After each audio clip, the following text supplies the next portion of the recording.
যে তোমাকে সময় দিল সেই তোমাকে তার জীবনের একটি অংশ দিয়ে দিল। গাছের চারার মাঝে যেমন ঠিকমতো জল না দিলে গাছ মরে যায়, তেমন করে সময় না দিলে যে কোনো সম্পর্কেরই রং হারিয়ে যায়। মানুষ টাকা দিয়ে কিনে দামি ঘড়ি উপহার দিতে পারে, কিন্তু সময় দেয় না। অথচ মানুষ জানে না সময়ের চেয়ে মূল্যবান উপহার আর কিছু হতে পারে না। তোমাকে আমি সময় দিচ্ছি মানে তোমাকে বুঝিয়ে দিচ্ছি সবার আগে তুমি আমার কাছে গুরুত্বপূর্ণ। ব্যস্ততা তো থাকেই, তবুও ব্যস্ততার মাঝেও তোমাকে একটা টেক্সট অথবা কল দিয়ে দুপুরে খেয়েছো কিনা জিজ্ঞেস করার মানে আমি আছি।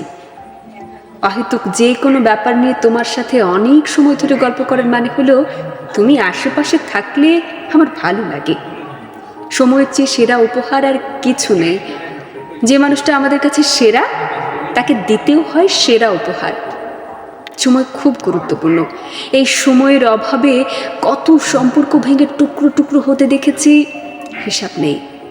কত বিশ্বাসের ঘরে তৃতীয় ব্যক্তি সুই হয়ে ঢুকে কুড়োল হয়ে সম্পর্কের বুক চিড়ে খুঁড়ে বেরিয়ে গেছে, বলেই শেষ করা যাবে না। সময় হলো সিমেন্ট বালুর মতো, প্রয়োজনের চেয়ে কম দিলে সম্পর্ক ভেঙে চুরে ধসে যায়।